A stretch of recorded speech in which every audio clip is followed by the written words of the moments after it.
And welcome back to the We'll Take It From Here podcast. Another week, another episode. However, first, we are going to bring you our show's sponsor, because this episode is brought to you by Honest Supplements. Now, Joe, what's Honest Supplements? Well, let me tell you. In a world that is plagued by new illness outbreak every other day, it's important to keep your body performing at its best with the right vitamins and supplements. However, these products can get expensive, especially with rising prices all around us. Honest Supplements has resolved that problem. They mark up all products by just $1, saving their members an average of 50% per product. Yes, that means that the protein you're paying $60 for is only $30 on their website. They have everything from vitamins, sports supplements, recovery, weight loss, CBD, and so much more. Timmy and I are both members and can advocate for the amount of money that you will save. And do we also mention that all products are third-party lab tested? Because that's the only true way to prove vitamins and supplements actually contain the ingredients that they claim. Don't wait. Go to Honest Supplements right now to join today and start taking better care of your health. And it's right. If you train Jiu-jitsu, Muay Thai, or just in the gym, you better be taking Honest Supplements. So go to their website, guys. All right. Now it's time for the show.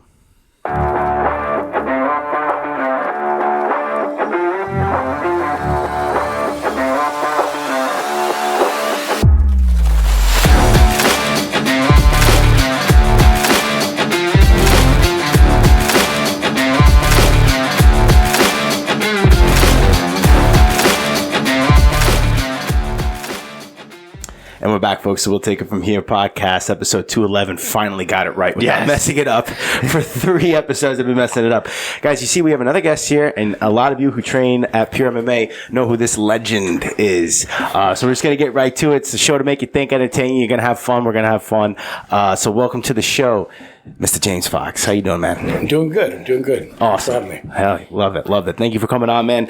Like we said, it's just I'm not sure if you've listened to like other Pure members in the past or just anyone who comes on. Real free format, like you said. Just really want to get to know you. So usually how we like to start is to just take it back. Like we'll start with like where you from, who's James, and we'll go from there, man. That's a long story, so it might take a minute. Where do you want me to start? All the way back? Yeah, if you go back, wherever you want. Wherever you want, but like, listen, where'd you grow up? You Jersey boy your whole life? Yeah, I'm a Jersey boy. I'm from Roseland, Essex County. Right on the West Orange border. Okay, nice. Come from a pretty typical, like, middle-class family. Nothing particularly special or unspecial. It's pretty basic. And brother and a sister and, typical, like, nuclear family and that kind of thing. Are you the oldest or the... Actually, let me guess. Are you youngest? Okay. Yeah, I'm the youngest by, like, 10 years. Wow. Okay. Yeah. My brother and sister used to say I was the milkman's kid. I love that. You always got to torment the littlest one. Yeah. Right? Oh, gosh. Shit runs downhill. It really does when you're a kid. But it's all good. Yeah, I grew up in a typical household. Cool brother, cool sister. I was the youngest by like 10 years, so they were kind of like already out of the house and like doing stuff on their own. So, like I grew up like in the kitchen with my mom and, going outside and playing in the woods and stickball, football, that kind of stuff. Oh, stickball. That was the best. I never played that. Yes, it was. So, typical childhood. Not much to speak of, typical elementary school. I was never a good student. Nice. Yeah. From the beginning, I was always getting myself into trouble. I was kind of the black sheep of my family across the board. I was just always the kid in the principal's office, sitting on the stage. And my parents were always, my parents were so straight and narrow, and my brother and sister at the time were so straight and narrow that they were like, what the hell's going on with this kid? But, what else you guys want to know? Ask me questions. I'm better at answering. No, for sure. So being spontaneous. No, absolutely. So let's focus on that black sheep. What was driving that? Was that just like you couldn't, like, I know you said off air, it's like you couldn't really sit still. Is that just that you didn't have any interest, or was there something else? You know what? I got a kind of a long curvy story, but I grew up never feeling like I fit in. From the beginning, I just never felt like I belonged no matter where I went. And, when you're young and you feel that way and you develop that at an early age, you start to act out a whole bunch. Yeah. But I was like that my whole life. took me down some pretty dark paths as a result, never feeling like you're going to fit in. But, that's where it all started. Nothing really started. Like I said, like I don't have like a mommy daddy issue kind of house. My parents are pretty cool. Typical mom, typical dad, typical brother and sister bullying you. But I just never felt like I belonged. So I was always the black sheep. What's interesting about that? It's like, because usually when people have like a story, it's always because of like a mom or daddy issue, but sometimes it's just the human psyche, right? Yeah. Sometimes there's something that we can't explain that just exists. And I don't know. Well, I think what you're talking about, like not fitting in, right? Is it just like the typical standard culture is like you go play baseball, football, basketball, and like you get good grades, and it's like the jock kind of mentality kind of thing. Like, you're covered in tattoos, like, what's your go-to music? Heavy metal, old school metal? I started off listening to like a lot of punk rock and hardcore. Yeah. So like that's not the typical scene that the standard people go into. So like when you were growing up, were you drawn to those scenes more? 100%. Yeah. I'm literally the kid that went the opposite direction. Everybody still played baseball, still played all the sports everybody else did. Because growing up, my parents were not like they were part of the town, so like they just signed you up. Like you didn't have a question. You're going to go play baseball. You're going to go play football. They would just drop you off and leave you there, and you're going to go play. But I was always like the last pick kid. I wasn't a bad athlete. I just was always on the outside, always moving the other direction. I was like the first kid in the area to skateboard, all that kind of stuff. I was just always into something in the opposite direction. So yeah, I was born. I was always kind of into like countercultural stuff, things like that. I was actually, when I was 16, I became a skinhead. I was the only skinhead probably in Essex County at the time, the exception of like 2 or 3 people. But it's not like Nazi skinheads. It's like it's part of the subculture of like the punk hardcore scene. So it's a little different. So was that like just shaving the head in the name and just going to the concerts and all that? I got on my bike and I drove down to the center of town in West Orange and had them shave my head. I came home. My mother was like, "You look like a Holocaust victim." I didn't know what the hell to do with me. And I started going to shows and stuff and like meeting other people like me. I'd already known a couple guys that were into that kind of stuff through skateboarding and all that kind of thing. And just started heading in that direction. I know, that's funny. It's, this, because I know I think I heard you talk about like your skateboarding, or you used to post pictures about like the skateboarding culture in general. Was that basically more so like something that you associated with like, I don't want to call it like outcast, but it's almost like counterculture type thing, and that's why you gravitated toward that? I just liked it. But at the time, it was counterculture. It wasn't, it wasn't pop culture like it is now. Not as many people were doing it and that kind of thing. So there was a lot of that like tied into the whole like punk rock and like hardcore scene. So, it kind of fell in place with it. Yeah. It was interesting because like I grew up with all these kids on my block. They were all jocks and Guidos and all that kind of stuff. And they went from like good friends. And as soon as I shaved my head, they all thought I was a racist. And they wanted to fight me. Oh my God. Yeah. I ended up getting into fights with all the kids that I grew up with. And they were good friends growing up. I still talk to a couple of them now, but at the time, I was definitely on the outside. But I chose to do it. Yeah, for sure. I think it's funny though how you just shaving the head associated with. Oh my God! Especially back then, back then. Yeah, no one knew that. What is? Yeah, what did you call it? Skinheads? Skinheads. Yeah. Everybody thought we were Nazis. There was the whole thing with Geraldo Rivera's show, where like they all got into fights and stuff. So. They were associated. Yeah. Okay. So like everybody saw it as like something on the outside, and I kind of liked that. I liked being on the outside because, like I told you from the beginning, I never felt like I fit in. So, when you find something that you can.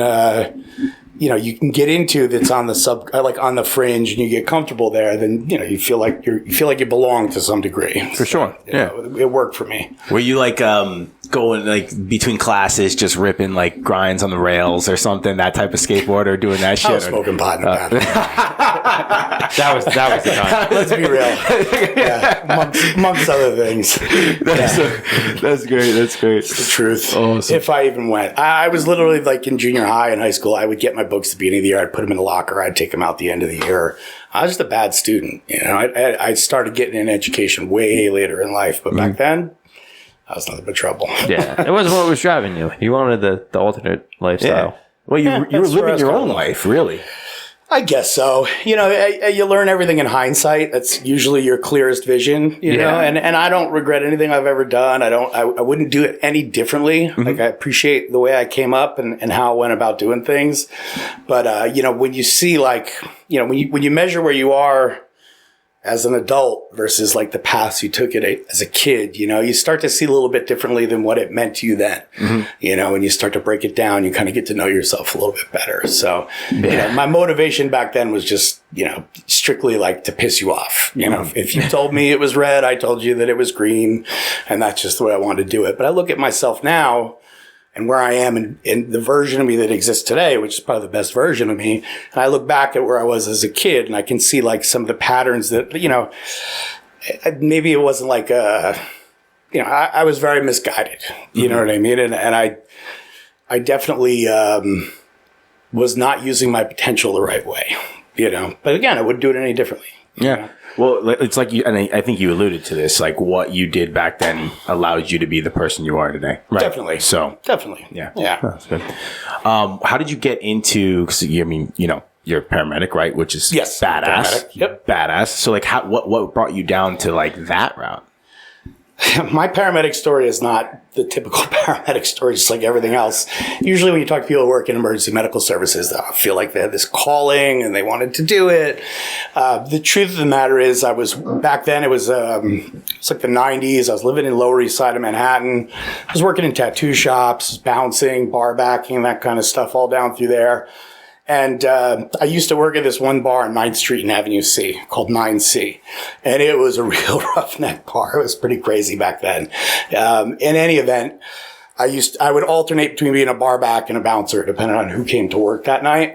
And, you know, Two completely different jobs. Pretty much, yeah. But it really depended on who showed up. You know, it was pretty motley crew. But anyways, it all started, I was working the door, and these two paramedics who worked together in Long Island College Hospital used to get off the night shift at midnight, or they were on the second shift, and they'd always come down to 9C and drink because they lived around the corner. So they would always hang out with me when I worked the door, and they would tell me about what they were doing and all that kind of stuff, and I didn't really have a lot going on. And I always liked what they were talking about. But to be honest, the draw wasn't helping people. I liked the craziness of what they were doing. It was like high intensity, big rush. And one day they said, hey, why don't you come ride with us? So I was like, sure, you know, whatever. So, sounds fun. Hop on the subway, you know, and that was like when Brooklyn was Brooklyn. And that's where Long Island College Hospital is. And they took me out for a shift, and it was nuts. I went to Brooklyn House of Detention, was at a shooting, like all this crazy stuff. Holy and they basically like put me in a shirt and they said, listen, don't touch anything. And if anybody asks you anything, just tell them to talk to one of us and just sit here. And it was a completely wild night. And then we actually slept right by the, I've talked about this a long time, and you know, whenever you're not working, you're sleeping. So we actually slept right by the Brooklyn Bridge, and I saw the sun come up, and I was like, this is the greatest job ever. And they were like, go to school. So I literally signed up at, LaGuardia Community College, like in 2 months, and that was it. Oh, wow. Yeah, That's I was like dope. totally drawn to it. But you know, like I said, if you ask the typical emergency medical service worker, they're like, I want to help people. And don't get me wrong. As a provider, that's what I do. And I love it. I'm passionate about it. And I can go in a lot of tangents about it. But, my draw was, it was a really cool job, and I wasn't doing anything. You know, I didn't want to be a tattoo artist, but I was working in tattoo shops. I was like the guy that would sell the tattoos when you come in. They call him a floor walker. And, you know, would run the front, and it's like, there's not much of a future, you know, and I had no intention of being a tattoo artist. I didn't have the patience to like sit with people and like be with them for that long. It didn't work well for me. I'm not conducive to that, but I like sick people because they don't talk much. You take care of them. You know, they're in a terrible situation. They just want you to help them. Yeah. You know, they have a lot of options if they do talk too much. So.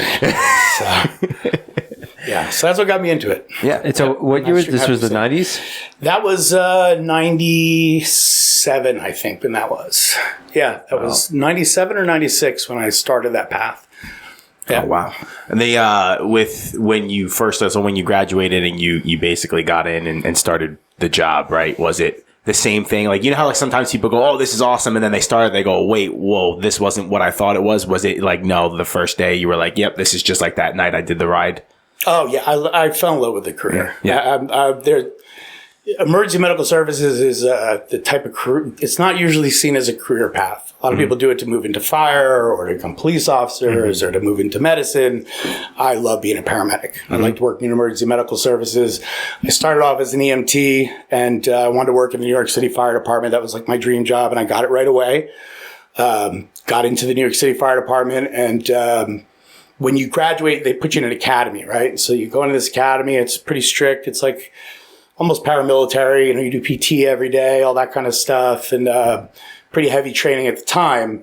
And when you come out, they give you like a wish list. They go, where do you want to work? They go, you can write down 4 places you want to work. And everybody wants to work in Manhattan. Everybody wants to be Times Square or like someplace cool where you're visible and all that kind of stuff. And at the time, again, I was probably one of less than a dozen people in the entire department that even had any tattoos at all. So I was like pretty covered in tattoos at the time, which definitely puts a target on you. So I was like, they're not going to put me in Manhattan. They're not going to put me in Times Square. So I was like, where does nobody want to go? They're like, what do you mean? And I said, well, what battalion do you send people? Like, where's the end of the line? And they were like, well, the South Bronx, particularly Station 21. So I said, all right. Very specific place. Not like an area. Just like this station. Yeah, specifically Station 21. So I just put Station 21 4 times because I knew I was going to go there. And, I was some young wet behind the ears kid from New Jersey. I had no idea what I was doing, and I was kind of terrified. But they were like, if you want to go to the Bronx, that's where you were going anyways. You're going to the South Bronx. So I went to Station 21, Battalion 14. And it was actually probably the coolest time in my career. Mm-hmm. Wow. It was amazing. Why was it the coolest? This is 96, 97 kind of time frame? That was for like 98 by the time I made it into there. Because it's a process. You don't just apply an interview. It's like a whole, it takes about 6 months, like psych evaluations, physicals, PT tests. Yeah. So probably like late 97, early 98. All right. 98. And this, so what was the environment there? What was the town like? City, not town, not borough. The borough, yeah, borough, the whatever. South Bronx I'm clearly not a New York City kind of person. South Bronx is probably the toughest borough to work in, and Station 21 is Hunts Point. It's like all the worst parts of the South Bronx. Mm-hmm. But I know it sounds terrible, but it's the end of the line, so you can't do any worse than where you are. So even if you have a hard time, it's not like they're going to punish you and send you somewhere else. You're stuck in the South Bronx. It is the end of the line. But the truth is, despite it having that reputation, it was one of the best battalions you could work at. I mean, it just had a lot of real seasoned guys there. It was the Wild West at the time. There was no GPS tracking, none of this stuff. It was like, we're happy you're here. We're happy you get in the truck. Don't die. Don't kill anybody. And you come off the truck in 8 hours or 16 hours, depending on your shift. So it was an awesome place to work. I met some of the coolest people there. The job itself was nonstop from beginning to end. It's probably one of the busiest boroughs you can work in. And I had an amazing time. I mean, it was the Wild West. It was a lot of fun. When they said don't die, were they meaning just be careful in the borough since you're in the South Bronx is rough, or okay, so while you were working, you were at risk? Yeah. Okay. We used to go to this one building, the Polo Towers. They used to throw appliances off the roof at us. Yeah, they'd throw a microwave off the roof at you. Sometimes you'd show up at a building for a shooting, and then the retaliation would be a floor above you. So you're working on the person, and you're worried that the person who's involved in the shooting is going to come downstairs. There's no cops. So yeah, it's pretty wild. Holy shit. Yeah, because you guys, in the word first responder, right? You guys are basically the first ones there when it comes to that type of... Yeah, pretty much. And usually, at least in that borough, because there's so much going on, there's not a lot of police support because they're somewhere else. So most of the time, it's just you. Just you. They would throw tools off the roof. Yep, I had somebody throw a microwave. I think my first year. You guys are there to help. It's not like the police come in and maybe get arrested. You're an EMT. Yeah, you're a firefighter at this time. No, I was just an EMT. So you're EMT going to render aid. No, fuck you. Here's microwaves. It's a very complicated thing. Yeah. All they see is a blue uniform. Yeah. And anybody that's in a blue uniform is a cop. They don't like the cops. So they do what they do. Yeah, list of things last things that they think you would see thrown off a roof, microwave. Yeah, my first year was I was pretty shell shocked by all of it, but I loved it. It's actually probably one of the better times of my career. I cut my teeth really well there. I learned how to be a really comfortable provider. It was good. It was really Nice. cool. Yeah, it's almost like the pressure of that borough like forced you to sharpen your skills, right? You have no choice. You either go one direction or the other. You either sink or you swim, and you find out right away what you're going to do. So you'll see either. And that's why it has the highest turnover rate in all of New York City, because you come in and you'll see people that you were in the academy with. A week later, they're gone. Damn. They quit or they move on to somewhere else. I loved it. I thrive in urban environments when I provide care. I'll provide care anywhere, but I really like working in urban environments. So for sure. How long were you in that station? 6 years. Wow. Yep. So so at the time, what was like the typical cycle, or how long would people typically stay at certain stations? Usually, it depends on it. Again, it depends on the people. The job, that type of work, and I still do this job today, is really kind of predicated on who you're working with, and you'll get because when you come out of the academy, you have no seniority, so they'll usually stick you with the worst person that nobody wants to work with, unless you know somebody. That you usually get stuck, and it's kind of an interesting thing when you're a rookie over there. That it was still very very much like a hazing type environment, So you have to be really thick skinned right away, and they don't cut you much slack. So it really depends on who you'll see people get latched on with, the guy nobody wants to work with. They don't last a week, but the typical turnover in a place like that is probably about 6 months. Most people put their transfer papers in the day they come in because they want to get out of there. Oh shit. And you were I liked working there. Yeah. You're there 6 years. I met a lot of really cool old timers. I like the volume. I like the food a lot there. It's really good food in the Bronx. And, it was a place to go learn. And I got to have a lot of latitude over there. So you could do your job. If you're in Manhattan or some of the other boroughs, they really micromanage you. They watch you. The supervisors are on top of you. They're just happy you come to work. So the environment is pretty loose. Just happy to come to work. So as a young kid, and pretty brash, it was a good place. I don't know if I'd want to work there now. I'd probably get frustrated by it, but it fit that time in my life really, really well. Yeah. You know how you said in the beginning of the show, you being older now, look back at yourself and you're you were in a different, state of mind, right? Do you think taking that job absolutely helped your career to a point where if you went to any other borough, you would have been a different paramedic? I think working for the New York City Fire Department itself and working there probably is the base for my entire career. 100%. Okay. Yeah. That's very cool. So I'm just picturing fresh on the job, you're just gunshots, are you going on crazy calls? Yeah. Because I'm picturing with a bunch of people, cops and stuff, and the calls around here. Yeah, there's a lot of crazy stuff, but I'm probably the average EMT the first year probably doesn't see half the stuff that you saw in your probably first day. My first day, I had I'll tell you a funny story. My first day working as a non-orientee, in other words, not riding along with somebody, I was working with this guy, Kyle, and we were on 138. Yeah, we're somewhere on 138 in Southern. How it works there is they put you on a street corner. And we're sitting on the street corner, and you just sit and you wait for a job. Doesn't take very long over there. And we hear this job, and the job that was dispatched is called a man under. And somebody got hit by a train. They're underneath the train, right? So he looks at me, and he's like, this kid's brand fucking new. I don't know.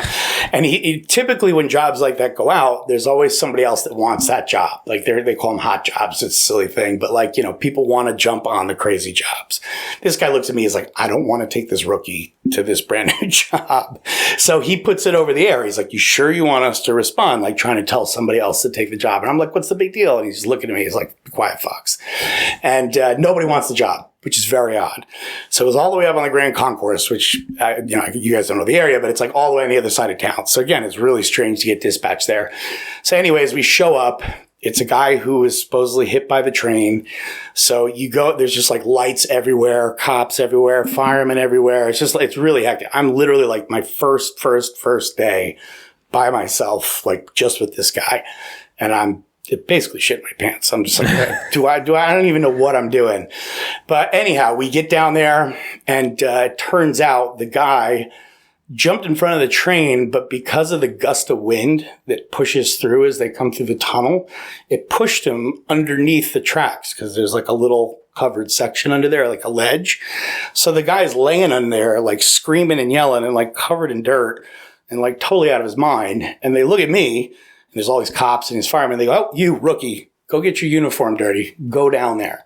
So they give me this long board. It's this big, long orange plastic board. I'm ready to run. Like literally, I'm ready to run away, but I'm like, I can't. So I have to go down underneath the train by myself. Nothing. This guy is like throwing stuff at me and yelling and screaming, and I'm standing and there's like a little bit of a space. And I'm like, what the fuck do I do? I don't even know what to do with the guy, but they just put me down there. That's what they do with rookies. I told you, they haze you a bit. And I hear these two cops talking, and they're like, "Hey, did they shut the third rail off?" And they're like, "We don't know." No. So this dude grabs me like a puppy, like off the back of my neck, practically, like picks me up and throws me on the floor, back on the subway car, because it was right by the door. It was like right between the cars, and like throws me on the floor. He's like, "Sorry, dude, I had to do that. I don't know the third." And like all these cops and firemen are looking at me laying on the floor. I'm covered in dirt and they're all laughing. I'm just like, what the fuck? Good morning to you, sir. And they're just like, "Hey, dude, sorry. We were worried you're going to touch the third rail." Like, thanks. You should have thought of that before I climbed underneath the tracks. But, so then they sent me back down with somebody and like the firemen helped me put the guy on the board. They were like done hazing me.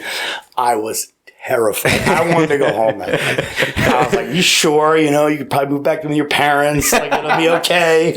And it was terrifying. That was my first day there. So I'm just picturing this, and I'm like, how much money you guys get paid? So this is 98. This is the starting pay in the worst area. So the pay there is probably shit. It's like $24,000 a year. Yeah. $24,000 a year to almost get electrocuted, saving a guy under a train while everyone watches you. When you were telling that story, the first thing that came to my mind was about the third rail. So I'm happy you brought that up. For those that obviously you would know it better than me, but for those who don't know about like the third rail or maybe never lived in the city, like, can you just explain what the third rail is? That's the charged line that powers the subway. Yeah. Yeah. There's a lot of crazy rumors about people touching the third rail and their bodies twist and contort and stuff because of it. It's pretty awful. Yeah. So it's highly charged. You come near it, you're going to die. And they weren't messing with you. That wasn't a hazing. No, they didn't know. They sent me down there to go do they sent me down there by myself because I was new. Yeah. To like kind of just freak me out a little bit. Like the lieutenant sent me down there. That's just how they do it. I guess that's how they figure out if you're going to stay or not. And, when they picked me up, they were legitimately concerned. And like, dude, the guy that picked me up was an ESU guy and, he was huge. And like, literally, I felt like a puppy. You know what I mean? He like picked me up, like threw me like with his hands. And I was like laying on the floor on my back, looking up at everybody. And I was like, what the fuck is going on? But the interesting thing is like when I went back to my battalion, they're like, "Oh, you're okay, Fox. You didn't freak out and quit. You're good." I'm like, "That's what you had to do to see if I was all right?" Fuck you. Throw him in the lion's den. I probably made I don't want to use the word easier, but, less stressful maybe other days after that, right? Because you probably did the hardest thing, quote unquote. That job was crazy. That first year was crazy. They really, you get put through the paces. Shit. Yeah, it's an interesting place to work. Yeah. What, so then I guess if we have anyone here that, listening that may want to be like a first responder, particularly in a paramedic, right? What would you say that they would need to do or how to approach it looking back? As a career path? Yeah. Like I guess advice in an easier way to ask that. What advice would you give? When you talk to paramedics, like as a skill set, they'll always tell you don't become a paramedic. That's what paramedics tell people. And it's definitely, you really have to look at, so I'm going to get down the rabbit hole just a little bit, and it's something more that again, like I said in the beginning of this, that, you pick up as you're older, but, you really got to take a look at the PTSD that comes with this kind of job. And that's the biggest picture is we're a very specific skill set and, we're a very small cohort of providers. And we operate very independently from traditional medicine and traditional first responders. We're our own animal, and we're very hard to define except amongst ourselves. So, that being said, the long-term effects of doing a job like that for a considerable amount of time, like I'm discovering now more so than any other time in my 50s, that I have a lot of like fallout from doing that job consistently for as long as I've done it. But you don't realize when you're doing it because we're a very stoic group of people, and we don't allow ourselves or afford ourselves the ability to digest stuff. We just keep going. And that's the nature of that job, though, is that you have to be prepared for the fact that there is no decompression. You literally go from one event to the other, to the other, to the other. And when you think about what you're doing, most of these events that you're showing up to are the worst event in somebody's life, and they're only experiencing it once. I experience it over 12 hours, a dozen times, 18 times, and then I go do it again the next day, and the next day, and the next day. So, the job itself, I love the job. I love the medicine. There are some really cool outcomes I've had taking care of people that have probably changed the course of somebody's life or saved them, so to speak. But you really need to, if you're planning on doing it as a career, you really need to look at the long term, like, there's a high divorce rate. There's a lot of alcoholism, a lot of drug use. There's a high suicide rate, and that's that constant exposure. So the reality of the job, and I have a lot of wonderful things to say about it. I'm a career paramedic, and that's what I do, and that's my calling, so to speak. But in hindsight, I would have liked to have had more exposure to the psychological after effects of it. Makes sense. But the strange thing is, and it's really specific to the New York City Fire Department in particular, although I guarantee it's changed since then, but when you sign, when you're done with the academy, you sign a contract, sign an agreement that you're going to work for the city. It's like you're in now, and you're a probationary, provider. They give you a list, and it's like 200 things that you could possibly see. So they make you acknowledge you're going to see blood, you're going to see shootings, you're going to see buildings fall, you're going to see mass casualties, and they make you sign this agreement that you're comfortable with being exposed to this stuff. And I remember as a kid looking at this, and I was like, oh, this is cool. I want to see a building fall. I want to do, you think you're going to rappel out of a building or something. Watch way too much Mission Impossible. Yeah, pretty much. Yeah. You realize you're just like picking a bum out of a dumpster, and dragging him into the ambulance sometimes, or you're in a jail. But, as an adult, I don't know if I look at that list now and be like, oh, this is great. Mm-hmm. But I don't want to see all this, so there's a big consideration there. Yeah. So, you're hitting about 30 years on the job? 27. Yeah, 27, right? So I'm thinking other careers that have this kind of experience that you deal with, like military, right? They're most career, even if they are a career, they're probably seeing that most 10 years of combat, and then they're hopefully moving up. Yeah. Even police, 10, 15 years and they're moving up, but I know the retirement's between 20 and 30 years. It's always fluctuating. But but it's not 20 years. Between 10 and 20 years, you start moving higher up. EMT, you don't this. I'm sure there's higher ups, but it's very few and far in between your jobs to be out there. So you spent 30 years basically on the front lines. Yeah. Which there's not, maybe firefighters too kind of see that because I don't know. Not as much. Yeah. Not as much. I meant, length of service. That's what I was trying to get at. Yeah, we're about equal in length of service. Yeah, but you guys are nonstop every day. Yeah, it doesn't quit. Now, granted, these days I'm in an administrative role. I'm a director of a department. I still work out on the street because I still enjoy it. But yeah, your average emergency medical services personnel, they're on the street for their entire career. There's not a lot of lateral or upward movement unless you leave and become like a firefighter or a cop or something like that, or something in medicine. Some go on to be physicians and stuff like that. Interesting. Taking it back to what you were saying about the PTSD and how you see a lot, but then you don't really, because you're just going through the day, you don't stop to process it, right? Are there avenues though where I guess the city gives you maybe someone to talk to or outlets, or is it just amongst your friend and your group? Well, it's changed a lot. We're behind fire and EMS, fire and police. It's just the nature of the business. We don't protect property, so we don't usually get as much funding and attention. We're kind of taken for granted in that sense. But from where it was to where it is a very different animal. There's a lot more that's available to you. There's definitely more options, but we're still behind everybody else. But part of that is the culture too. A lot of us reject the opportunity to heal. It's just part of that stoic, I got this mindset, But the culture's changing. I've changed my own culture when I work, and I acknowledge life a lot more than just do the job and just disassociate from the fact that it's a person sometimes, which you do need to do to get the job done sometimes. But, it's on its way.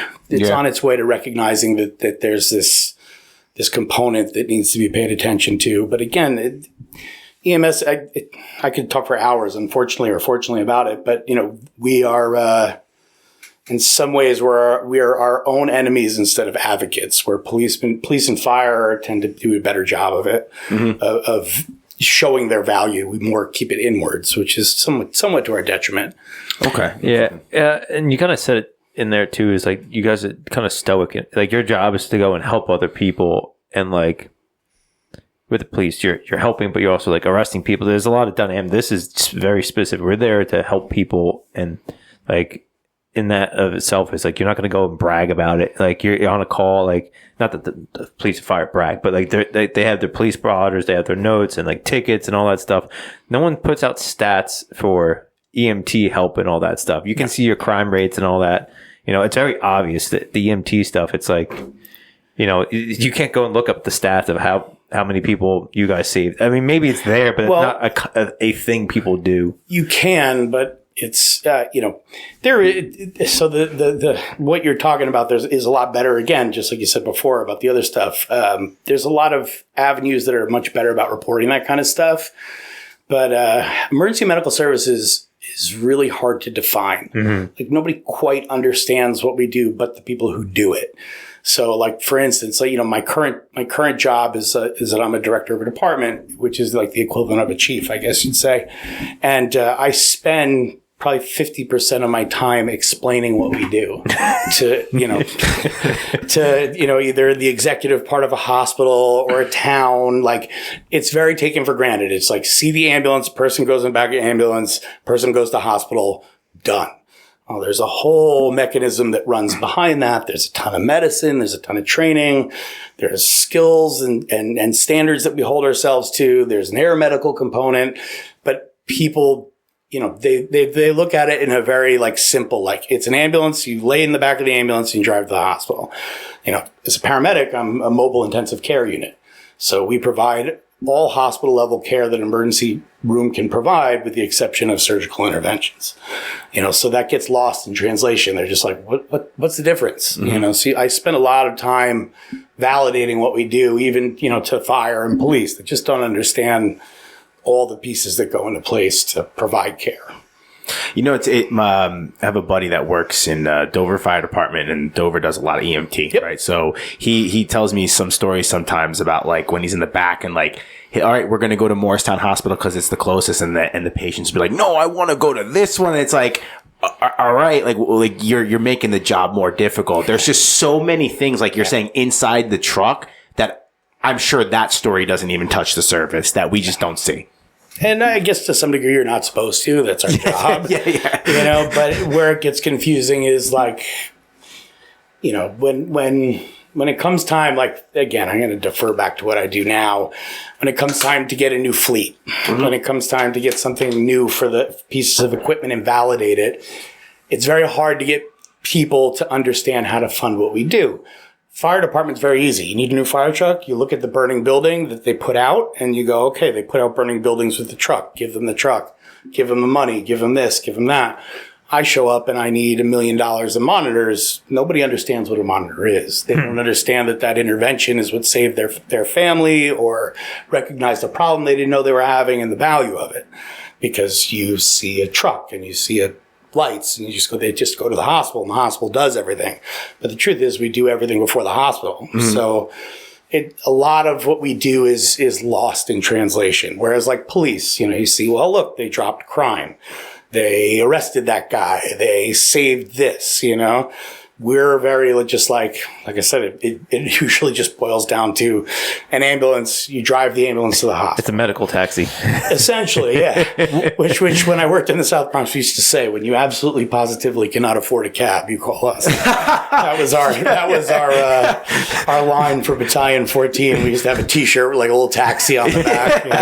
That's a good humor. Right there. The ambulance is yellow. We could have freaking done it by the mile. That's funny. But so I guess then, what percentage, if you had to give a number, right, of the life-saving and work in an emergency is done within the ambulance as opposed to in the ER? Or is there no quantifiable method? No, there's 100% quantifiable. But the metrics that you're asking about, they're not like one big number. Okay. We quantify those metrics by trauma, strokes, heart issues. Like, we break it down into different categories, and it's kind of difficult to quantify because it's not consistent. I can't consistently say everybody's going to get shot or everybody's going to have a heart attack, but we measure a lot of this stuff. And but again, it's in the world of outcomes, it's very hard to quantify, even to a hospital, the benefit of me showing up before a cardiac arrest, let's say. Even though there's a lot of data that shows there's a benefit to it, the end result is always going to be the doctor and the nurse and the emergency room did all this stuff. But they don't realize that all that stuff was actually done before we got there. Yeah. So we already put something in to help you breathe. We've already worked on your heart. We've done the CPR. We've given you all the medication. So that component gets lost all the time. Mm-hmm. So they'll be like, oh, the hospital saved this guy and the fireman got him out of the building. And you're like, I spent 45 minutes, putting an airway in this guy and starting IVs and, shocking him and all this stuff. And that's why he has a pulse. Yeah.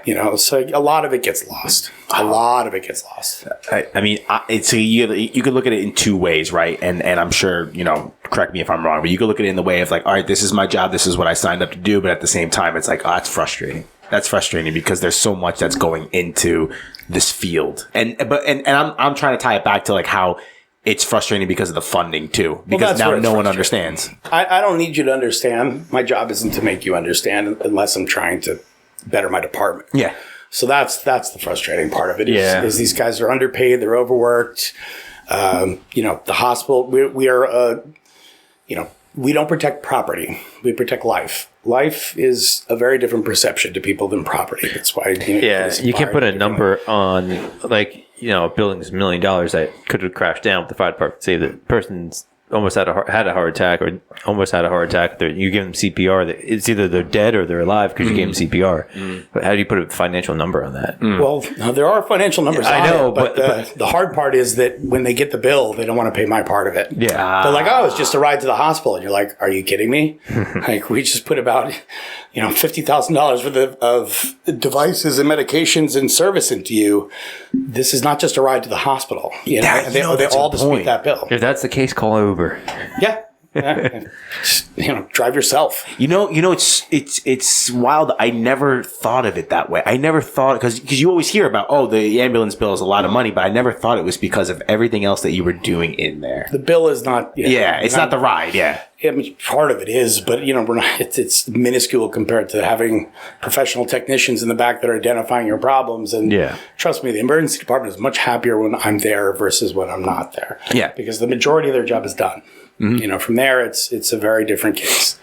And I'm sure too, the big kick on what everyone says, it's like, only call an ambulance if you need one. If you broke your arm, don't call a fucking ambulance. Have someone drive you. If you get kicked in the eye at jiu-jitsu, just have your buddy drive you. 90% of what I do is sifting through the lack of, an emergency on your part does not always quantify. It's an emergency on my part. So a lot of that is happening every day. So it does happen a lot, like where people call an ambulance, they didn't really need it. It's a very abused service. I mean, listen, if you're there and you need to ride to the hospital, I'm going to take you to the hospital.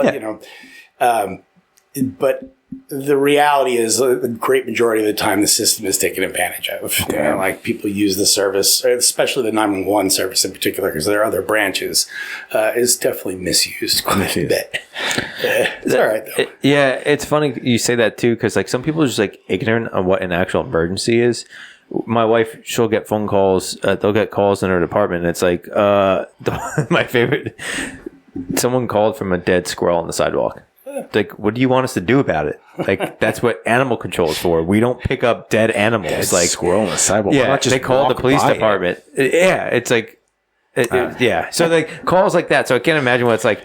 Oh yeah, I got a splinter in my foot. Can you come pick me up? No, dude, if that happened, but that's how it works. I gotta tell you, I remember I had a guy one time in one of the cities I was working in. He called us because he had a dream that his internal defibrillator went off. Oh my God. And at the time, I was a little bit younger, a little bit more brash, and I was like, "Well, what do you want me to put the dream monitor on you?" Like, I don't really know what to do, But there's another flip side to that. Is sometimes I get called. So when we get a call, we get a little bit of data, not much. You get a little bit of data on the background, and sometimes you get called for something and you're like, this is going to be BS, and then you show up and it's something tremendous. So there is a whole other side of this that like I've shown up for indigestion and somebody's having like the worst heart attack you can possibly have, and they have no idea. Yeah.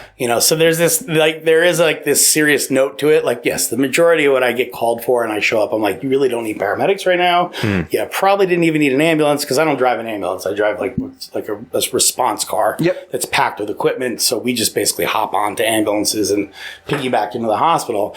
The majority of what we get called for, we're not needed. The majority of the time. Which is a good thing. Yeah. But I'd rather you call and you don't need me than not call and then I've got to come pronounce you. There is that other side where, you get these really sick people like, oh, I didn't want to be a bother. I'm like, you're the reason I exist. You're the reason that you should call, not the guy with the hangnail or the splinter, because I do get those calls. So, there is another side to it as well. You never know what you're going to get. Fuck yeah. Keeping on like the paramedic part and the ambulance part, but just more so of something that I always think about when I see them coming by. Different aspect of it. The driving, the navigating the traffic. Is that a lot trickier than it looks when you're trying to get someone to the damn hospital? There's traffic. You got to hop. Is there like more components that we don't see in like a traffic jam that you're always constantly monitoring? Well, definitely. I mean, the driving component is a driving component. I mean, like if you ask me in my 20s, I was like trying to put the sirens on and fly all over the place. I'd go up the sidewalk, but especially probably in the city too. You're like, that's inner city EMS and driving to the hospital. I've had people think that I cut them off and they follow me to the hospital and want to fight you. People it's a fucking ambulance. I hear you, but if you want to see the human condition, everybody's important and everybody's got somewhere to go. And even though you're behind them with lights, exactly. So you'd be surprised how pissed people get that they actually have to move out of the way. I've like legitimately had people follow me to the hospital and like want to start a fist fight with me. You cut me off, or why'd you do that? And I'm like, it's an ambulance. But as a paramedic, I drive a lot slower as a paramedic, as a comfortable, well-trained paramedic, because I know I have everything in the back. So I don't worry, my worst case scenario, I'm generally okay with handling it, and as terrible as it sounds, the worst case scenario is that you go into cardiac arrest. Probably nobody better to try and resuscitate you than paramedics, because we do it so often and we do it with such little, like if you go into an emergency room and there's a cardiac arrest, there's 10 people around this person trying to resuscitate him. I can do the same thing with 2, maybe 3. So we're a little bit calmer because experience. We know that we can handle an emergency. So we look at it like, take your time, get us there safely. We have everything in the back of that truck that you need, to get you where you got to go. And I'm assuming too is a big factor is like driving smooth so that they can do the work in the back. Because if you're weaving in and out of traffic and the person on the gurney, the fucking table. No worse drivers than firemen. I hope they all get pissed because they all drive too fast. I was expecting cop. No, firemen. Wow. Yeah. Do you know what, man? That's so It's funny because I didn't think about it that way. I didn't think about that you have everything there. Just get us there safely. I thought it was always, oh no, get the fuck out of the way. We got to get there. They're going to die. I don't know. I mean, it's mobile intensive care. My job is to get you to the hospital. Yeah. But, you know, with the exception of doing surgery, there's not much I can't do for you. Yeah. I can breathe for you. I can paralyze you. I can manage your pain. I can do a lot of stuff. Do you guys have like stuff for blood transfusions or no? Some do. So blood transfusion is an interesting thing. It's fairly new in the state of New Jersey in terms of putting it into the EMS hands. So it's in a real big trial phase right now. Personally, like I said, I manage a department.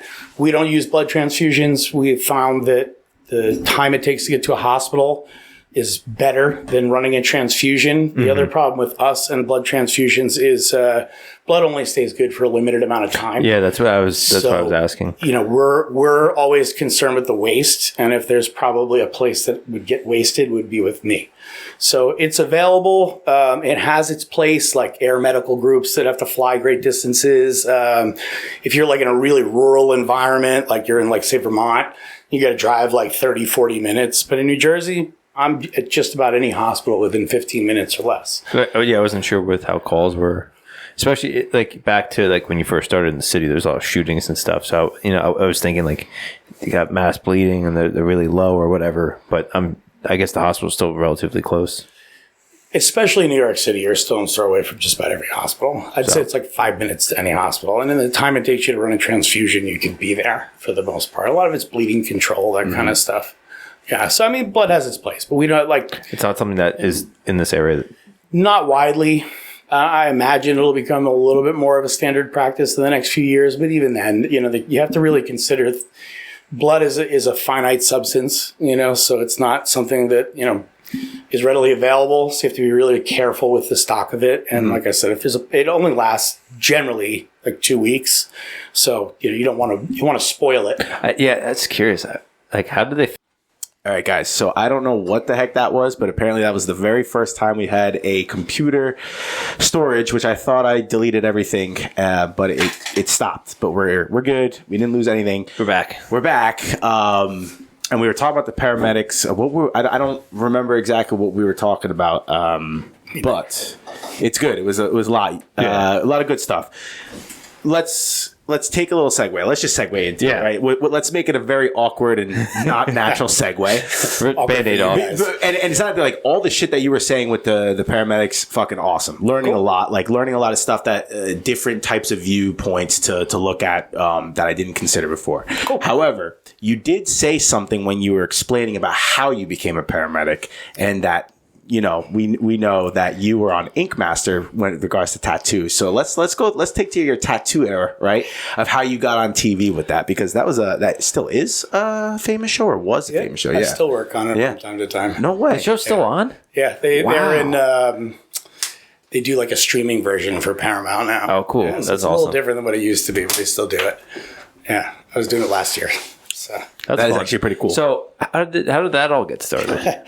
Again, it's like not the way it's supposed to go kind of stuff, which is most of my stories. So I worked in the tattoo industry for a really long time. Mm-hmm. I worked all over New York City, worked for some pretty decent shops, had some really cool exposure, hence why I was able to get all the tattoos that I got. So I was like around all the right people. So right before I got married, my buddies got pitched to do this show, Miami Ink., which everybody knows about. Mm-hmm. And, you know, they went down to Miami, they filmed the pilot, it became wickedly successful, and it like opened the door for like reality tattoo TV shows.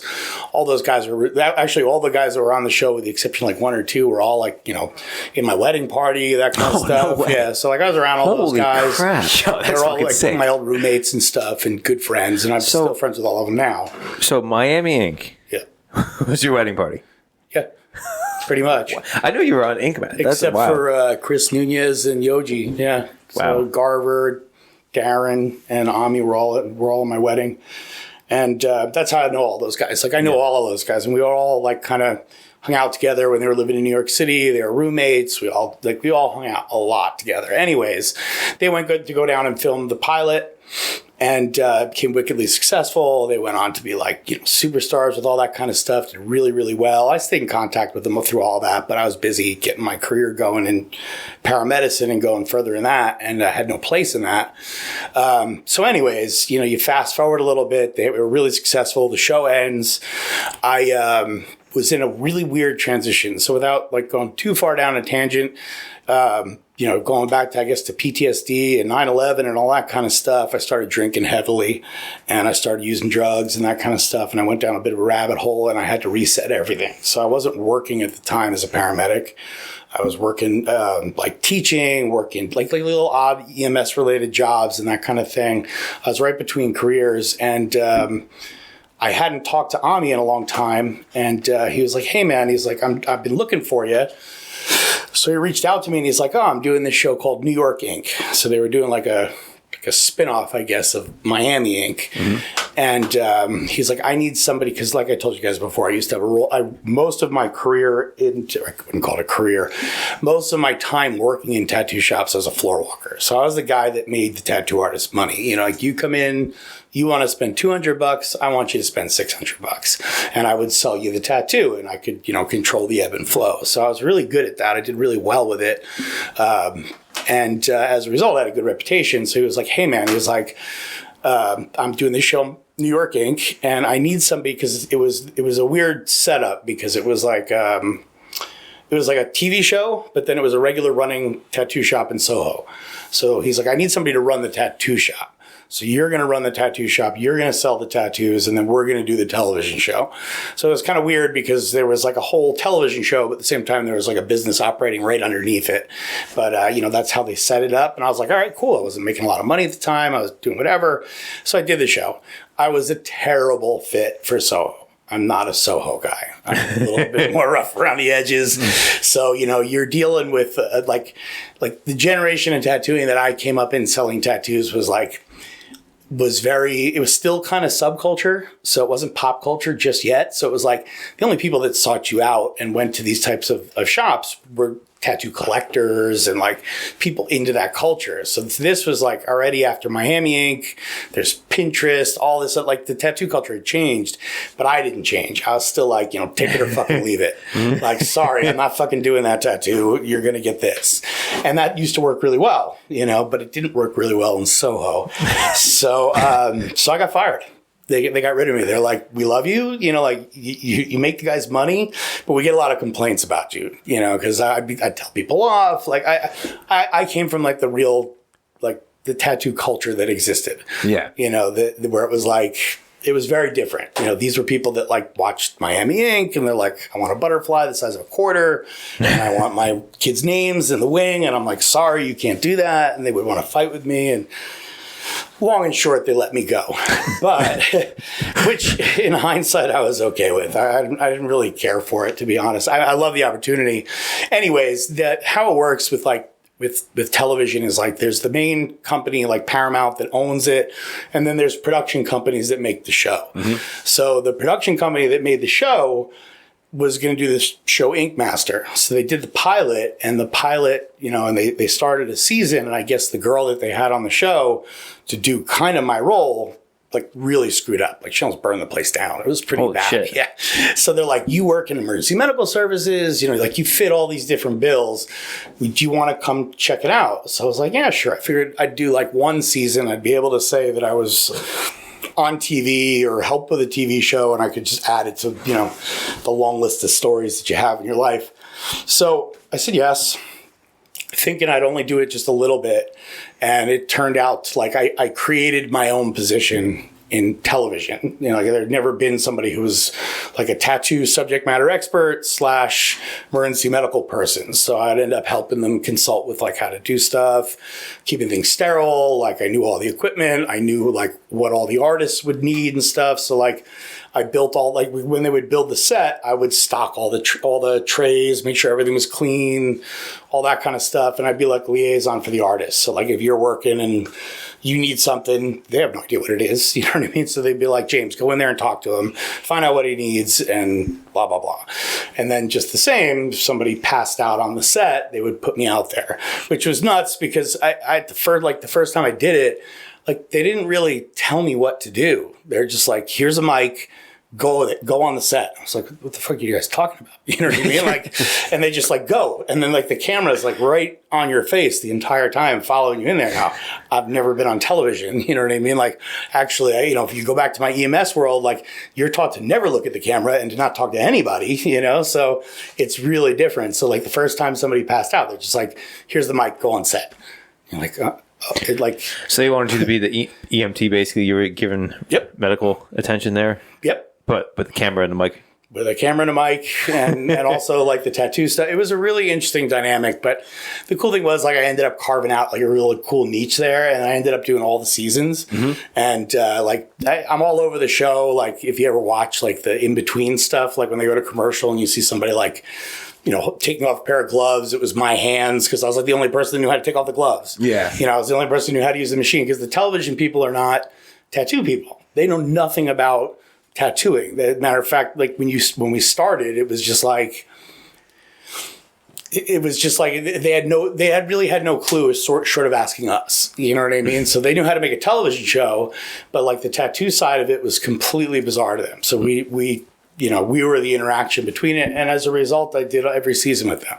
And like I said, I didn't do it for a little while, and they're in Canada now. They film out that way. And it's very different from when it started, very, very different.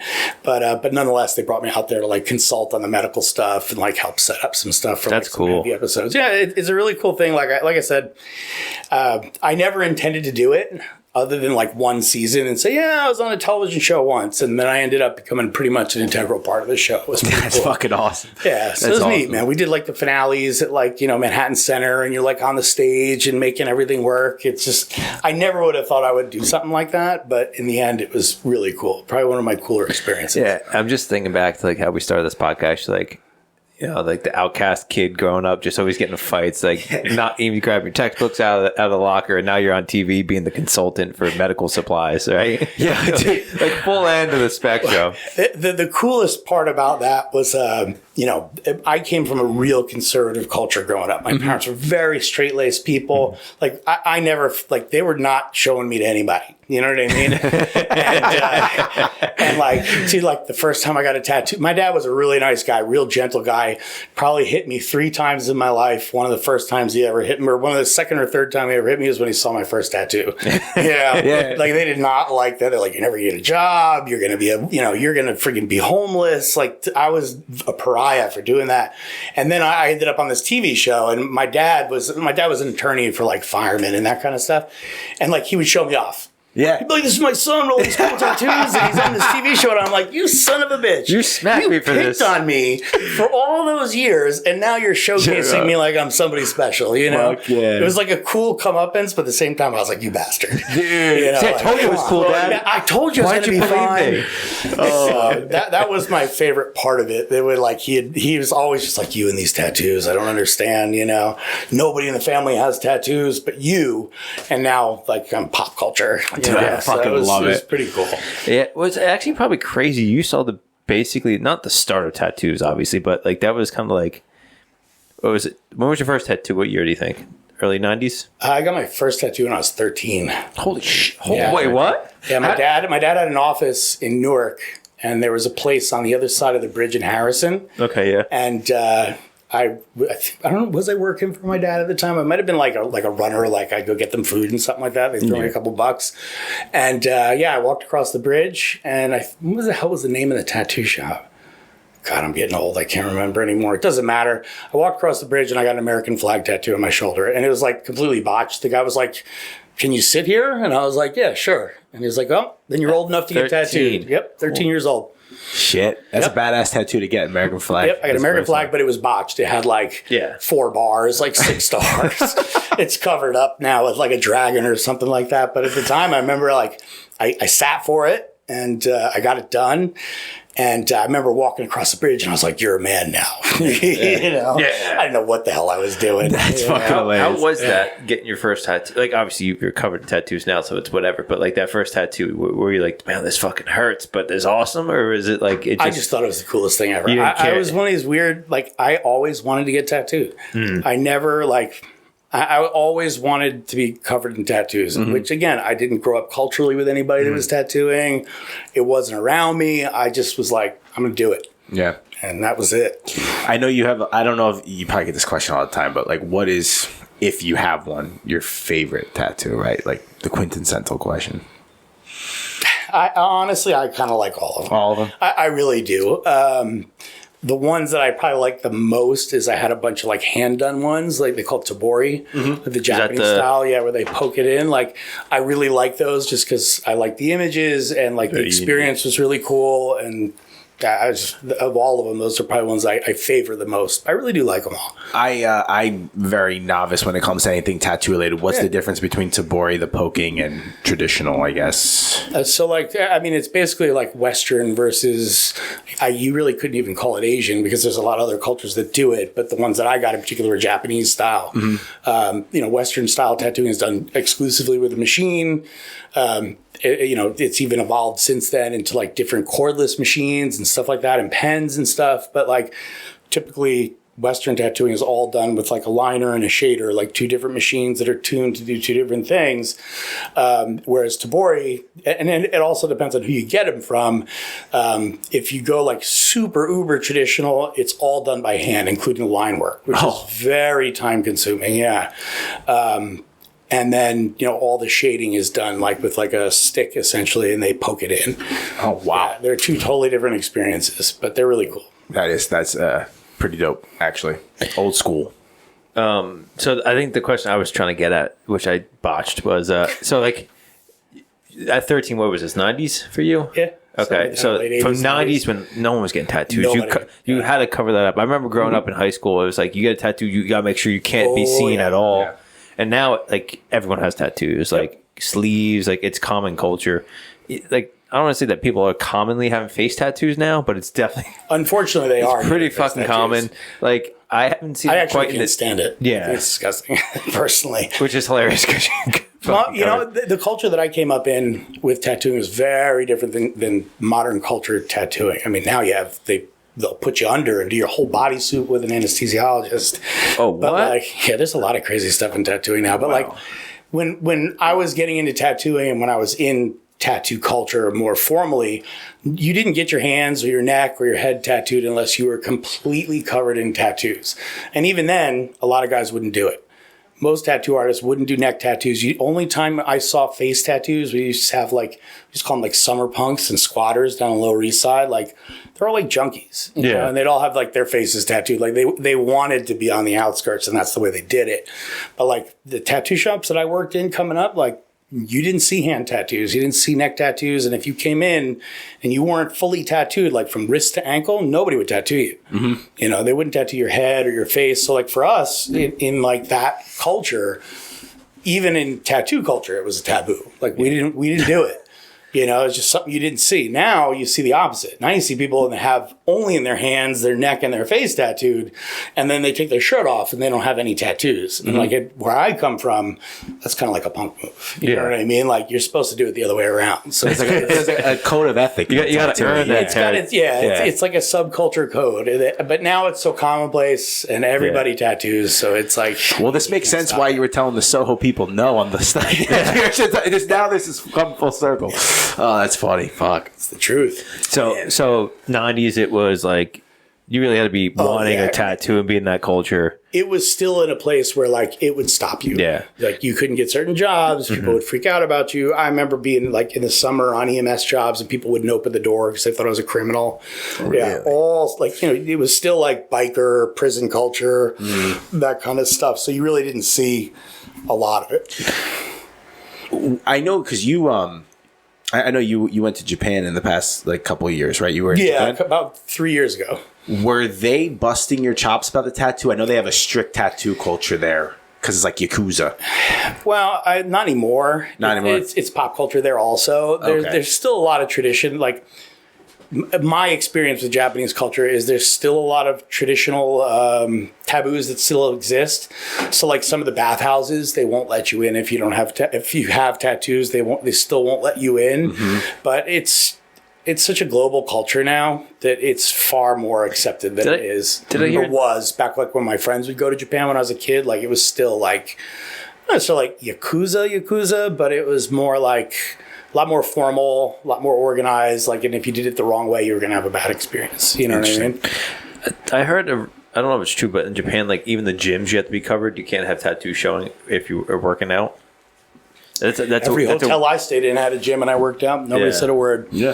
Fuck it. That was one of those weird rules I heard. No. I think, like I said, what you said, the culture changed, but at some point, I think it was like that. Definitely. That's what I've heard, yeah. Definitely is. It was definitely something that was frowned upon for a really long time. It still exists. I'm sure there's gyms where they hold you to that.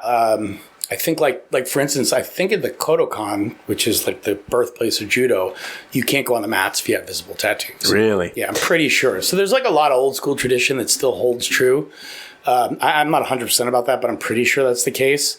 Because when I visited, you didn't see anybody like me, and it was definitely like a little different. But overall, the culture is pretty modern. You know what I mean? So you don't really experience any bias, like not directly. Yeah. And I didn't go any place that was like that traditional. I think what you're referring to now, it's coming back to me because I had Andy and Mikey on the show way back, like when the show was like first year, and he was telling a story about when he was in Japan training, right, when he was fighting. I think one of the gyms was giving him a problem. Maybe that's for having. Yeah. That's what I think. That's where he might be in the story. Yeah. And I'm sure it exists. Yeah, to some degree. But like, I went to a couple of jiu-jitsu schools when I was there. Nobody said anything. Love it. They were pretty cool. Fucking love it. Yeah, it was pretty neat. Nice. Speaking of jiu-jitsu, yeah, let's get into how you got into jiu-jitsu.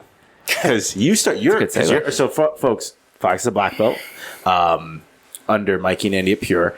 And you're in your 50s, so that means you had to have started when you were in your 40s, right? I started in my 30s, and I stopped to go play rugby for a little bit, and then I picked Wait, what? Well, that's badass.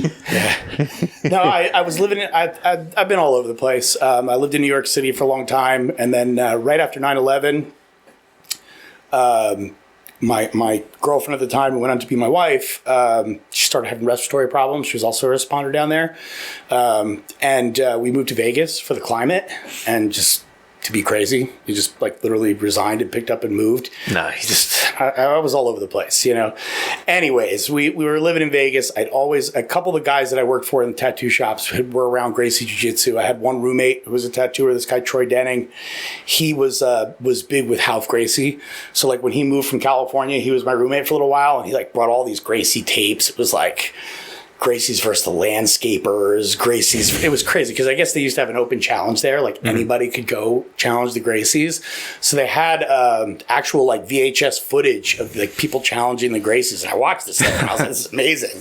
UFC had just come out. So I always wanted to try it. So when I was out in Vegas, I found a school and it was Relson Gracie. So he's Rodrigo Gracie's father. He's related to Carlos, but it was weird because it was the original Gracie Jiu-Jitsu. So it wasn't like what we do at Pure. There was no gi. It was all in a gi. It was like kind of like Gracie Baja. Like you have to wear all the same uniform. It was very regimented, and it was really centered less about sparring and more about like self-defense, like you know, all that kind of stuff. So it was very, very different than what we do. But I loved it. I was checking it out. I didn't know a lot about it. I didn't have a lot of experience. So like I just went and did it. I put in the work to get a blue belt. But it was interesting because I lasted in Vegas about 2 years. Real tough place to live. It's real hard to get a job.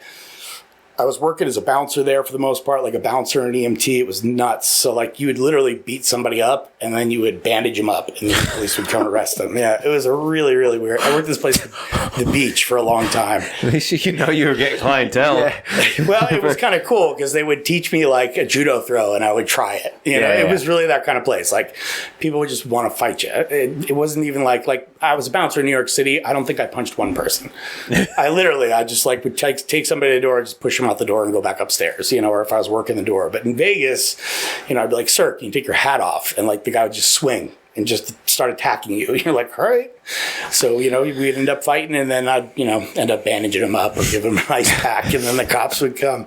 So it was kind of cool to blend those together. But yeah, I didn't last more than 2 years there. And I came back, and I asked Railson, I said, where do I go train? And he's like, my son's school is Long Island. I live in Jersey, and I can't stand Long Island. And I was like, well, where should I go? And they said, well, you got to go to Renzo Gracie, in the city. So I remember I was living here like a month, and I was like, all right, I want to go train. And I showed up at his school, at Renzo's school. It was the day the air conditioning was broken, and people were passing out. And I was like, what the fuck is this? Because I had never sparred. You know what I mean? Yeah. Like, I had learned it was very different. It was like how to take a knife away from somebody, that kind of stuff. It was like very, very different, but it was still Gracie Jiu-Jitsu. It was just like the original program. And I had a really hard time transitioning to, back then they used to call it sporting Jiu-Jitsu, and learning the whole no-gi part. So it was almost like I had to start over. But I still latched onto it. I didn't stay at Renzo's. I ended up going to these two brothers, the Bittencourt brothers in Newark, and training with them for a bunch of years. And then here I am now. Nice. Yeah, that's fucking cool. I've been doing it for a while. I took a break. I'm a very impulsive person, much less impulsive now than I was then. But if I decided I want to do something, I just went all in and switched gears. I know that feeling. So I started watching rugby, and I was like, this is an awesome sport. I want to go play it. And I found Montclair Rugby, and I started playing with them for 5-6 years, and just stopped training because it's like you can't do both. Yeah, it's a lot impossible. of the body. Your body, even when I was young and fit back then, you can't carry a career, train jiu-jitsu, and play rugby. Your body is just shut down. Especially because when you're cracking each other, no pads, right? On the rugby, it's a crazy sport. It really is. It's pretty violent, but it's like, I mean, I guess if you watch jiu-jitsu, like if you watch high-end jiu-jitsu, right? If you're an outsider, it looks kind of boring. Mm-hmm. You know what I mean? Well, as brutal as rugby is, on the flip side of it, there's a lot of nuances of how you tackle and how you do it. Mm-hmm. So there's a little art that's underneath it, but all you see is people hitting each other.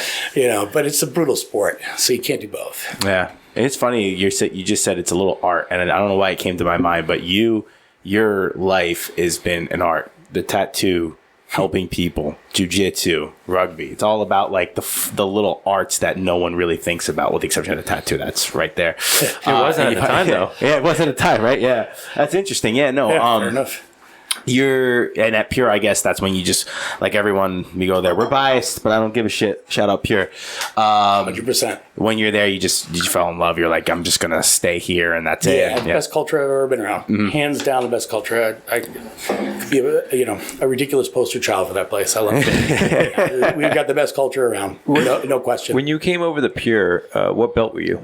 Purple. Okay. I forget how many stripes I had, but you were training in Newark still? That was the gym you were at when before? I came back, I had trained, I bounced around a little bit here and there. I would just show up, train for a little bit, disappear, because I just didn't have either the time or the effort to put it in. But I was I'd gotten my purple belt from Home Alone Ricardo. Okay. So I was like, do you guys want me to start as a white belt? And they were like, no, just come in and train. So I had a lot of rust to get off of me, but I put it back in check. It happens. It's funny though, because I get spoiled. You trained at AMA for a little bit. For 3 months in 2010, yeah. I've only trained at Pure, so I hear very spoiled. Yeah, but a lot of people I've heard bounce around, and it's very common, and I always end up at Pure, but I've been spoiled. I've only trained there. I've trained at other gyms when I've traveled and stuff. Yeah.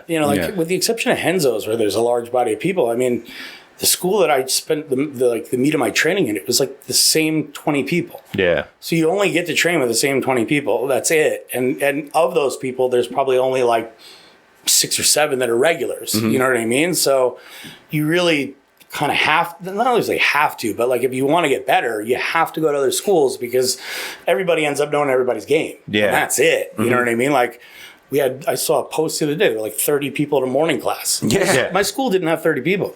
Well, I remember, you know what I mean? I remember like a decade ago when they first tried to do the morning classes and like no one would show It up. was like 2 or 3 people. Yeah, and then they would get rid of it and then came back and then like I don't even know when it took off, but it's been going for a long time strong. Yeah. Our 6:30 a.m. program is bigger than most full-time schools. Yeah, which is ridiculous. Yeah, Like, a good ridiculous. the other wild part is the girls program is larger than a lot of schools. Every school I've ever gone to is like 1 to 3 girls at most. Yeah. You know, so you kind of have to go to other places if you want to expand. Us, It's you can wild. go each different class and it's totally different people. What did jiu-jitsu, I guess, how did it shape you, if it shaped you? That's a huge component of my life, 100%. I strive for the balance in life, and generally life is like this, up and down. I want the lasagna noodle, like right in the middle, just a little wavy, Lasagna noodle. just like right in the middle, a couple little curves, but nothing like this. And I strive to achieve that with good spirituality and religion. Good physical balance, and a good mental balance. So it fills that that physical component, obviously, because the training's pretty rigorous. I've had countless surgeries as a result of jiu-jitsu, amongst other things. But and then it carries on culturally back into like the mental balance. Like I know you guys, like there's a whole cultural component. So it actually plays pretty heavy into like the 3 components of the triangle that work for me. I like that you said that those 3 components. Because I feel like those are kind of like the pillar of having a good grounded foundation of keeping yourself focused in a 100%. crazy life, and like obviously the physical stuff we talk about all the time that's there, but like but you need it. yeah, I feel like you need absolutely. it, You need, and also like I'm getting back into the rock climbing recently, and that's kind of more of a slow paced. It's not slow paced, but like it's more casual, comfortable.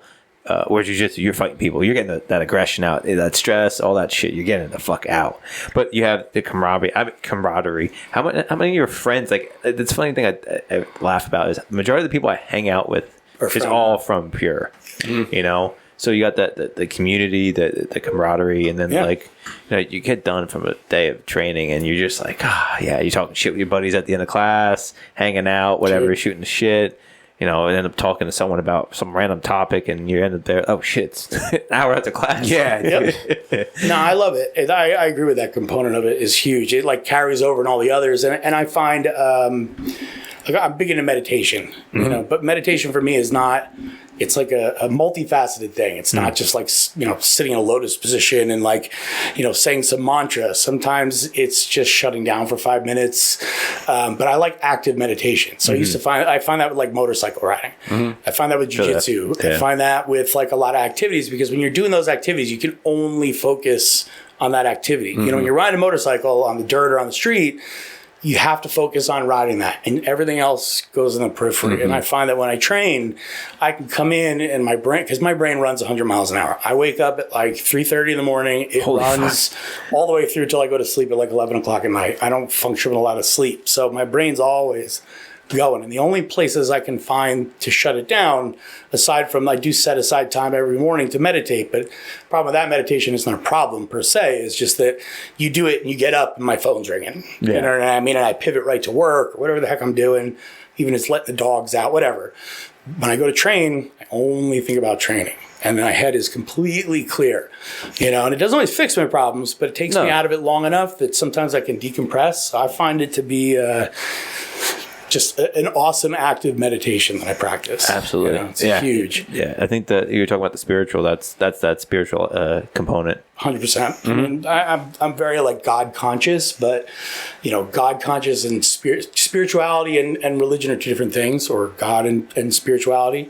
So that component exists a lot in like active meditation. Well, I think you need it. No, you definitely do. And what a big word that comes up when you're talking about spirituality and even with God is one, right? The oneness. Yep. So like when you're on the motorcycle, you're embodying that oneness that the many spiritual teachers spoke about. Yep. Jiu-jitsu, oneness. You can't be thinking about X, Y, and Z outside of your life while rolling, because you're going to get your ass kicked, right? Exactly. You're going to sub me. I'm not going to. It's going to be a very quiet ride home. I love those memes, man. Oh gosh, that's great. It's true.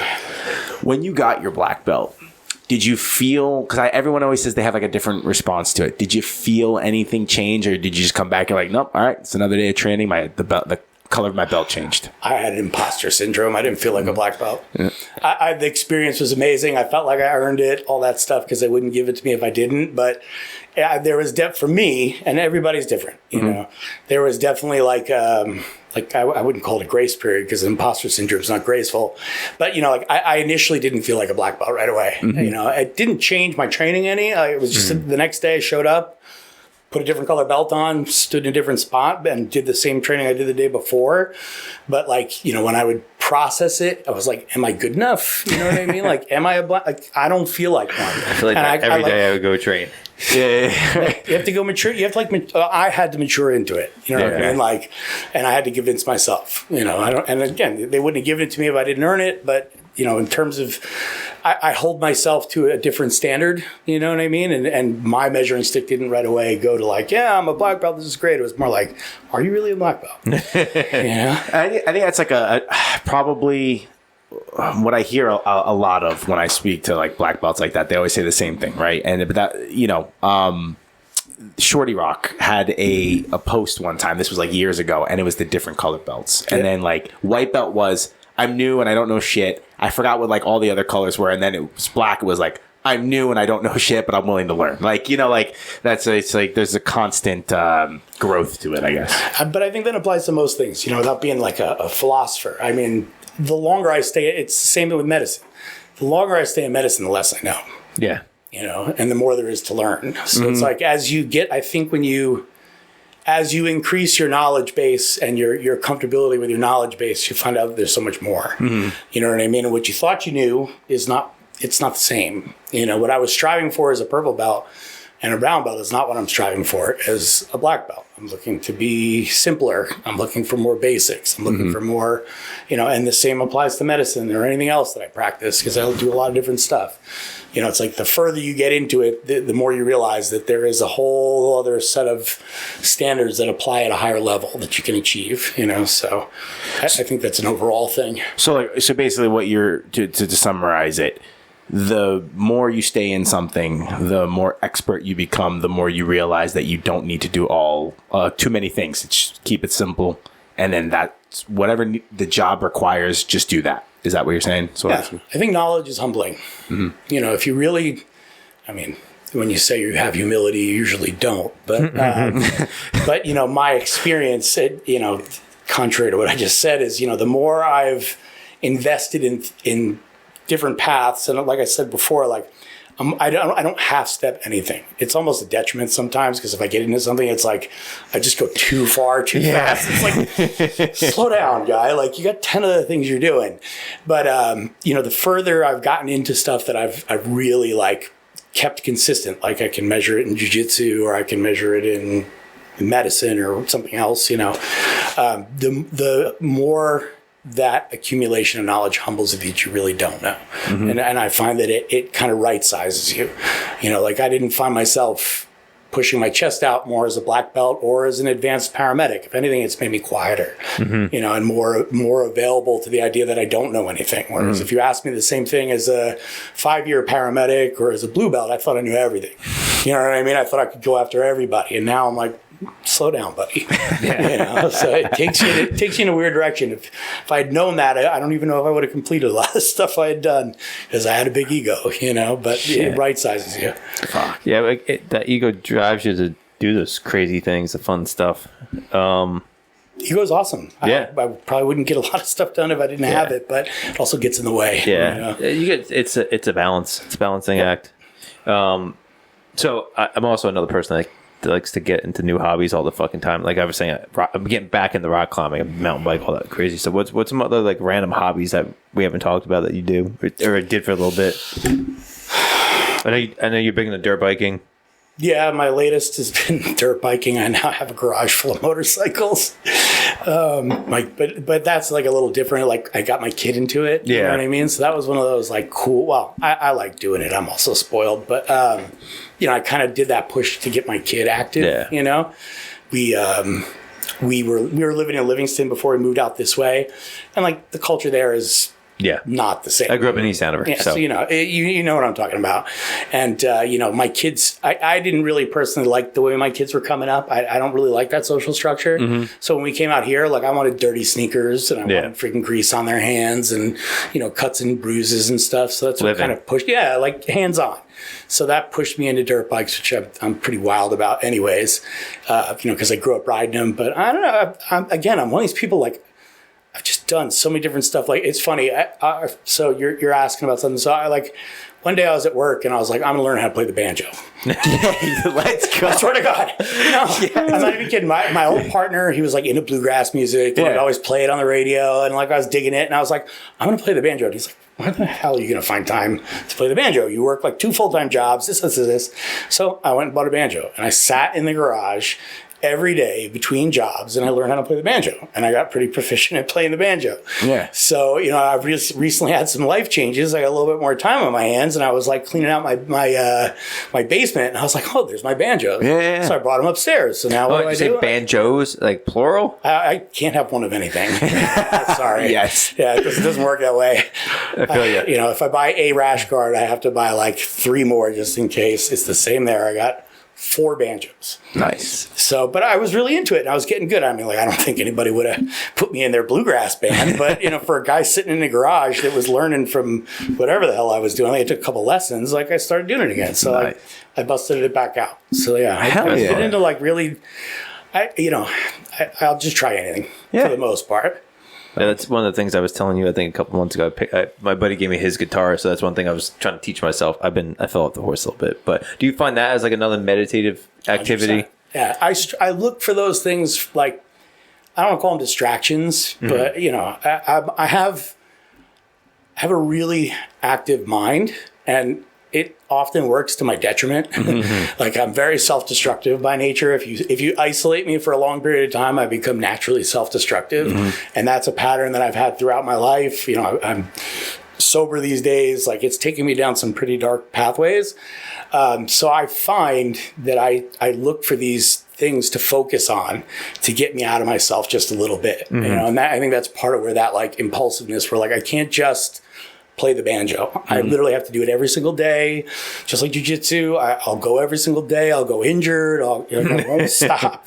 And those things, if you look at them from the external, they look very impulsive and compulsive. In some degree, they are. Obviously, I don't need 4 banjos. You know what I mean? Like I could get by with 1 motorcycle, not a garage full of them. But that component aside, like I look for these outlets to plug into because I need to find that like little bit of silence, that little bit of balance. And I find them to be meditative, what I mean? Because anything that makes me focus on one specific thing generally helps me. Yeah. So yeah. Nice. Yeah, it's funny thinking back to you at school, like getting bad grades. You're like you're focusing on all these tasks, like jiu-jitsu black belt, EMT. You have to be engaged and focused and fully, like, smart and going through stuff. And it's this. I feel like it's a standard story too. Is like a lot of kids that like struggle in school extremely excel in the real life shit, like the real stuff. Yeah. I also think it's timing. Yeah. I think like I attribute a lot of my experiences to good timing, including finding religion, including finding spirituality. Like I was an exceptional student as an adult. I'm going back to finish my master's. I couldn't do my master's in my 30s. I just didn't have the brain capacity. Like, am I intelligent enough to do it? Absolutely. And I think anybody that applies themselves can do just about anything within reason. But the timing was off. I had no business trying to engage in getting through college classes, let alone master's level. Now I can do it. So I was a terrible student back then, but I think the timing was way off. I can only imagine what my parents would have spent sending me to college that I probably would have wasted getting high and drinking. You know what I mean? It just was not a time of my life where I could apply it. But now I like going to school, I like learning. So, I think that's with just about anything. Like I rejected God most of my life. I hit a certain point in my life and I welcomed him. And it was just the right time. And everything seemed to really fall into place properly. And now that relationship is like super strong. Do I think it existed before? Yeah. But was I willing to engage it? No. The timing was off and I couldn't see it that way, But then it like sort of naturally came to be based off the progression of your life. Yeah, maybe where I was in that time in your life or, just where you're at, like in your maturity level or your ability to hear and see things. Like sometimes same message I've heard 1,000 times. I couldn't hear it till I was like 51. You know what I mean? Nobody told me any different. It just, that was the time that I needed to hear it. That's when it clicked. That's you're ready to listen. Yeah, it's like a different state, like a different state of mind. Yeah. No, that's interesting about like humans. Like especially you hear the same message. No one said it any differently. Just hits you differently. Yeah, I like that. Since it seems like you said, you're a man of many habits or like to do a lot of things. Do you have like any future, I guess, activities that you're like, all right, maybe when I have more time, this is what's going to be like in the back of your head, like you're going to pick up something? Or I wish I was that premeditated, but I'm not. Yeah, will go home tonight and like I'll be on freaking Instagram, which I don't belong on, and like something will come up and I'll be like, oh, you should do that. Yeah, and I'll just go ahead and do it. It's never like when I'm this age or when I'm here, I'm going to do this. It's always just like completely random. I drove my wife at the time crazy with that stuff. Just because I'd be like, I'm going to go do this. And she's like, oh, here we go. He's going to go full on. It's going to happen. So it's very random. I can never predict what it's going to be. I feel like I deal with a lot of similar impulse stuff like this, but it's the old cars back there. You back them up, spin and just let it go and see which direction it goes. Yeah, that's what it is. Pretty close. Just make sure your feet are gone. You don't want to get hit in the ankles. Yeah, but you can look at it that way too. But you can also look at it like you're living in the present. You're living in a present moment. You're doing what? Yeah. You get one lap in life. Yeah. You get one lap. They gave me a fully functioning body and brain. I'm going to use all of it until it all burns out. And I'm going to skid into the finish line. Doors falling off, out of gas. And I'm going to say that I did everything I wanted to do. Honestly, the only thing that I can add in my mind of you getting there is just playing the banjo as you're skidding in. I might be. Yeah. I might be. Or is it John Wick when he gets out of the car, it spins out and he starts shooting? You're going to get out and you're just going to start playing the banjo. I hope so. Oh, my goodness. Now that you mention it, it's fine. This is how it starts. It was like where the hell was I? I was on Facebook Market and I was looking at RC cars. And I was like, I used to build RC cars when I was a kid. Maybe I should build another RC car as a hobby. Like 6 months from now, I'll have a track in the backyard. Yeah. I'll have like 10 of them. I'll take my workbench. I'll clear it out, start building them. That's the way my brain works. Hey, man. It's like you said, it's the active meditation. Yeah, and it's one lap, man. Listen, you have one lap in life. Yeah. And it goes pretty quick. You know, you don't realize it. Only as I'm getting older do I start to realize how fast it goes. So it's crazy too. Is the more like as time goes on, you realize more and more like how fast it's so quick. All right, it's 2026, right? Mm-hmm. It's January 2026. COVID was 6 years ago. Yeah, dude. It seemed like we still talked about, but like it still seems like it was last year. Yeah. It's 6 years ago. That's wild. You you got your first tattoo 30 years ago. Yeah. That's all. It's a bunch of wild stuff. It's even crazier when you have kids. Yeah. Because then you have something you can measure it against that actually develops.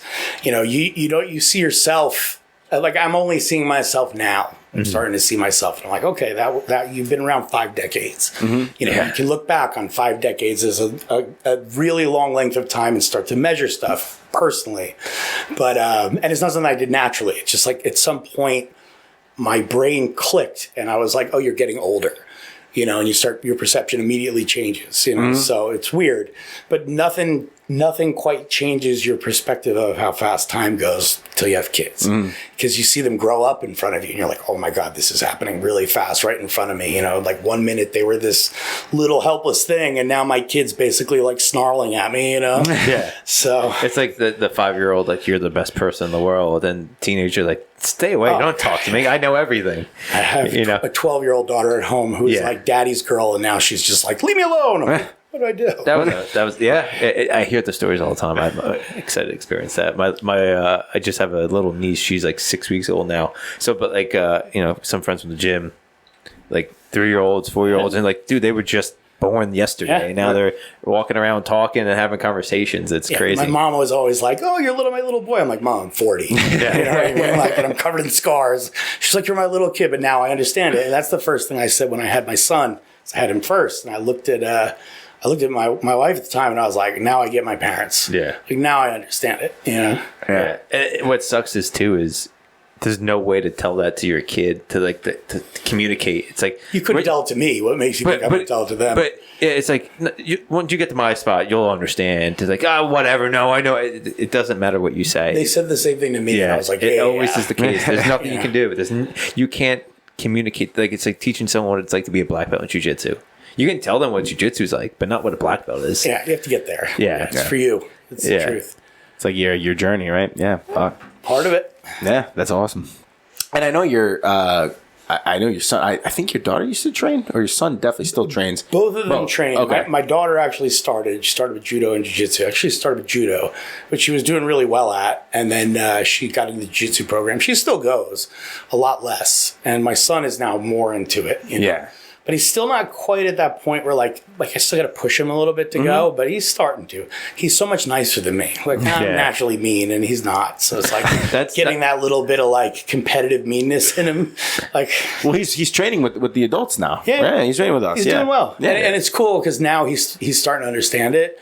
So I can talk to him about it, or like he'll train and then like, you know, the nice reward is like after class. Like I did this round and I did this. And I'm like, oh, that's perfect. Yeah. The enthusiasm after a round, like, yeah. Absolutely. That is Watching awesome. them pick it up is cool. And watch other kids pick it up. It's cool too. Yeah.